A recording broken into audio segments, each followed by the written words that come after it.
Bonjour et bienvenue. On entend souvent dire que l'Afrique est à un tournant. Mais qu'est-ce que ça signifie concrètement?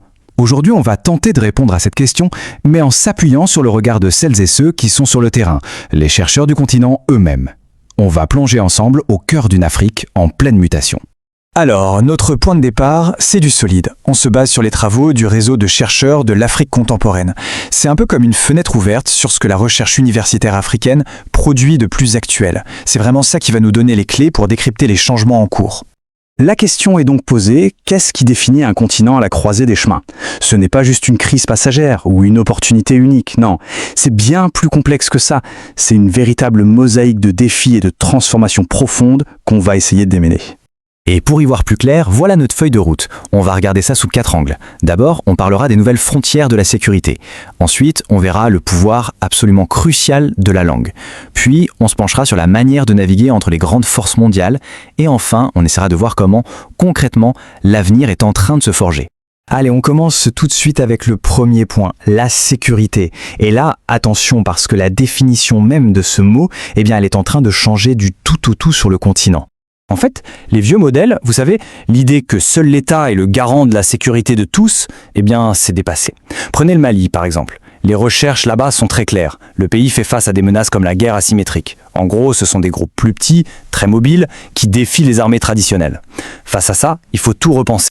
Et dans ce contexte, un acteur prend de plus en plus de place, la sécurité privée. Que ce soit face à la criminalité dans les grandes villes ou à une instabilité plus large, on voit des entreprises commerciales prendre le relais.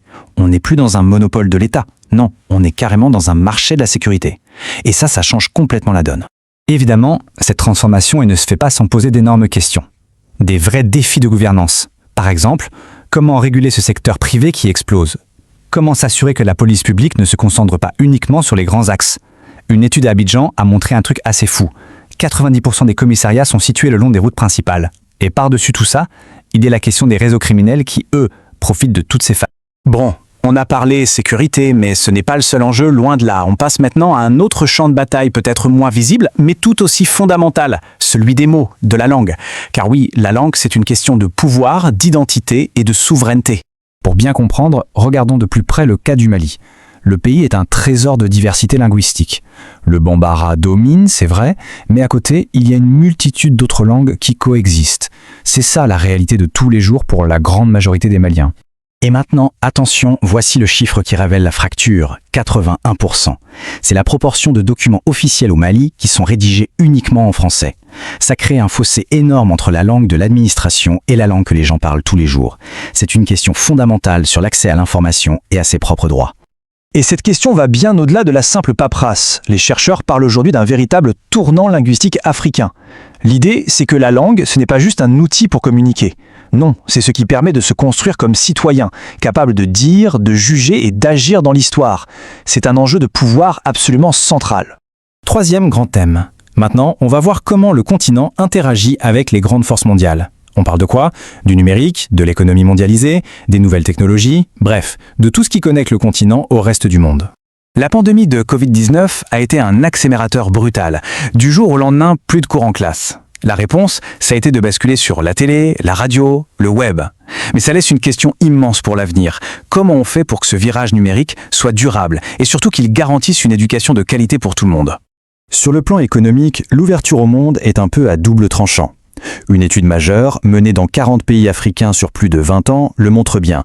La mondialisation offre des opportunités, c'est sûr, mais en même temps, elle a rendu les monnaies locales beaucoup plus instables. C'est un vrai risque qu'il faut apprendre à gérer.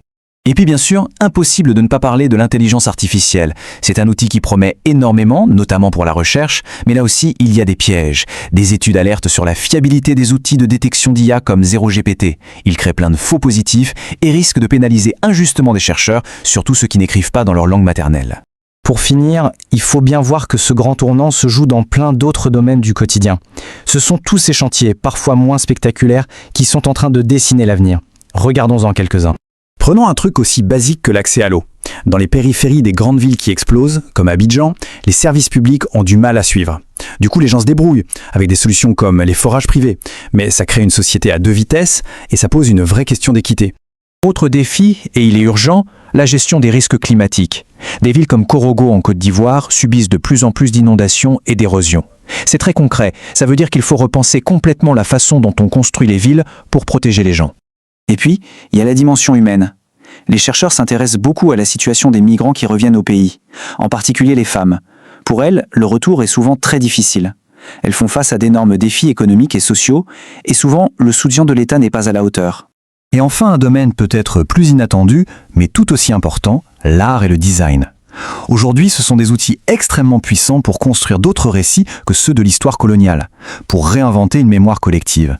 Et ça passe par la façon de concevoir un musée ou d'aménager un espace public. Alors, au bout du compte, si l'Afrique est vraiment à un tournant, où mène ce chemin ? Ce que toutes ces recherches nous montrent, ce n'est pas qu'il y a une seule voie toute tracée, non. Elles nous montrent une multitude de futurs possibles.